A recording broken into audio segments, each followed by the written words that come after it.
Busquen al mago malo.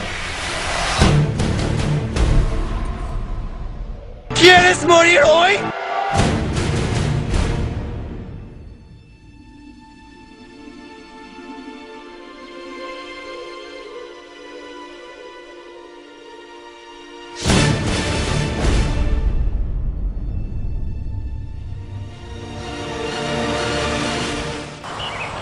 Hamilton, you lunchbox!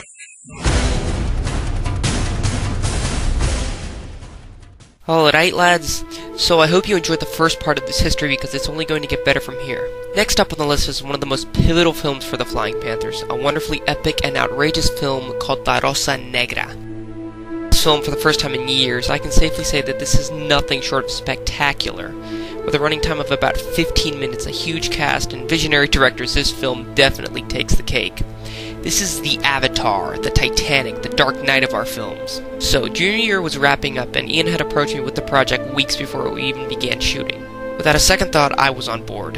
He said this film was for his Spanish class, and I knew exactly what he meant, having done a film in the same class a year earlier. He simply told me that he wanted to create an epic. This certainly got my attention because I knew Ian's taste for epics, and I felt we both were ready to tackle this project, having done 2 successful films months prior. He wrote the script and we looked it over for several study halls, and I'll admit I was a little baffled at first. The plot really didn't make any sense and it was all going to be shot in Spanish, but I had faith in Ian. So when the time came to shoot, all the boys showed up at my house and we let the show begin. I'll start by saying that this film is absolutely superb looking. The cinematography is astounding. Now, I was in charge of it, of course, but I was only 17 when we shot it, so looking back 4 years, I was pretty impressed with my early skills. The goal was epic, and that's exactly what we got. There are numerous wide, panning shots of fields, trees, rivers, skies, you name it. This movie had a kind of Braveheart Zelda look to it. Not to mention, the film gives homage to Link, with Ian's rolling and some musical motifs. But what makes the film so great is its sense of pathos. The pacing in this film is very well done. Nothing seems too rushed or too slow. It seems to be at just the right speed. The opening scene with Ian and Rob is so well shot and their performances are hilarious. Su hombre viejo está repleto de baloney. The scene is followed by opening credits done in the style of Martin Scorsese's The Departed, which came out about 6 months earlier. This is particularly exciting to watch because it gives you a sense that this is almost like a real film. Usually we just have a few names and credits and then boom, done. This opening credits almost lasts the entire opening song. One of my personal favorites is Ian looking at the moon. Booyah. Now, plot-wise, I'll be honest, it makes no fucking sense, but that's Ian McDiarmid for you. Even though it's epic, it's also incredibly absurdist as well. Nothing seems to tie together, and it almost has like a dreamlike quality to it, but that's exactly what we were going for. If you've seen Christopher Nolan's Inception, that's what this movie is like. Dreams within dreams. Except we came up with it first. Sorry, Chris. The quick pace at which the film goes is so riveting and captivating. It jumps around with the locations, characters, and visuals, one breathtaking moment right after another. You just can't stop to take it all in. It's like a kid in Disneyland. But looking back, the movie was also incredibly simple. Most of what we did was just make it look pretty. Not that that's a bad thing, but the one thing the movie never really had was substance and a meaty feeling to it. If you've seen the movie From Hell with Johnny Depp, you'll know what I mean. All depth and no depth, as they said. But this was Ian's vision, this kind of crazy, wacky, and nonsensical world. Buenos dias. We had a great cast, and Ian spared no one on this flick. The Bach twins were a trip, and the movie was riding on their over-the-top performances. ¿Quieres morir hoy? Tuve un sueño en que tú me trato a matarse.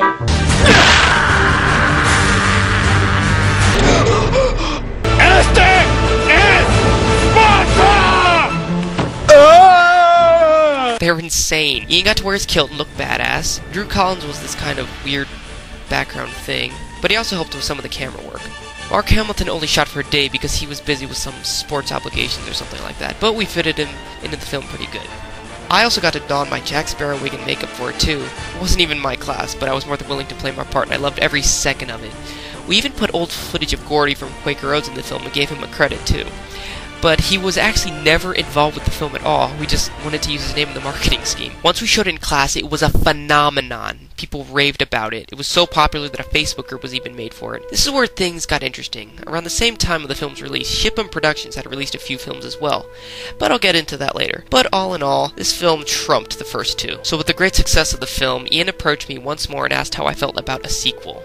This seemed like a beyond perfect idea. However, with the days heating up and summer approaching fast, problems would soon arise. As finals week wrapped up, we were all, I guess, a little exhausted from school, and we just wanted to enjoy our summer. But that didn't stop me from my skills of filmmaking. I helped my cousins shoot 2 different films for their class projects, a period piece epic based on William Shakespeare's Julius Caesar, which I entitled The Regicide, and a comedic Spanish film, El Show de Doctor Felipe, a kind of Spanish Dr. Phil. We also had our tedious responsibilities of XLI, the Varian Leadership Institute, in which we had to train to become retreat leaders, which took an entire week. This ate into our summer a bit, as well as potential planning time for the sequel. But when it came time to start work on the film, I don't think we really had a solid idea of where we wanted to go with it. Mind you, we were trying to make a sequel to something that was so obscure and nonsensical, it was really hard to try to continue it. This is where problems began. Now, I had a rough idea of where I wanted to go with this new film, but so did everyone else. We decided to split the film into 3 different stories surrounding 3 different characters from previous film. We're going to divide the writing and directing up into 3 parts. Ian would take one story, I would take the other, and the box would take the third. This is where the film started to fall apart. We all had different ideas of what we wanted, and Ian wanted to kind of continue the craziness, while I wanted to do something a little different. It was a mess. Ian was the only one with the finished script, and we began shooting without a solid story, which was a huge detriment to the film. Plus, we were doing this for our own entertainment, and with no pressure to get it turned in on time for a class project, it was hard to really do. On top of that, our schedules were all over the place. Gordy was busy with the show, Ian was in Alabama for a while, and I just sat at home in my underwear. My family went to Spain, so I got the house to myself for 10 days.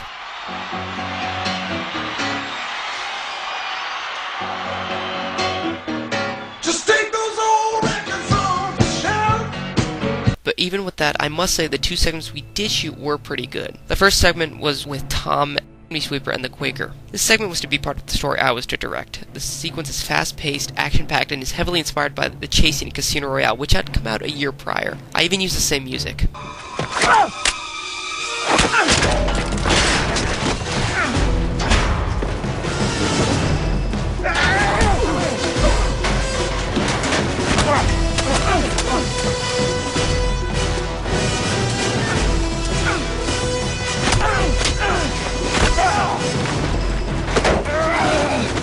But it was only a short sequence, not an entire scene, so it looks good, but it was never part of anything as a whole.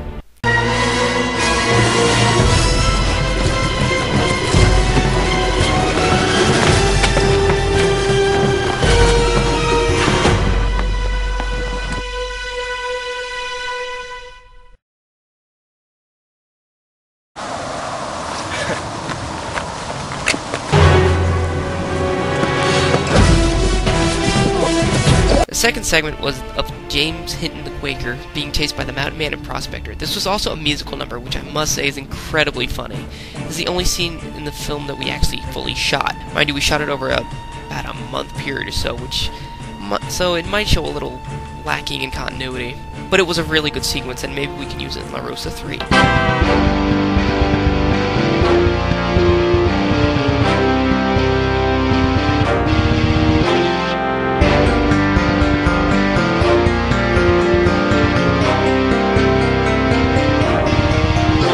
I'm a mountain man. I'm a prospector. I've got a nice tan.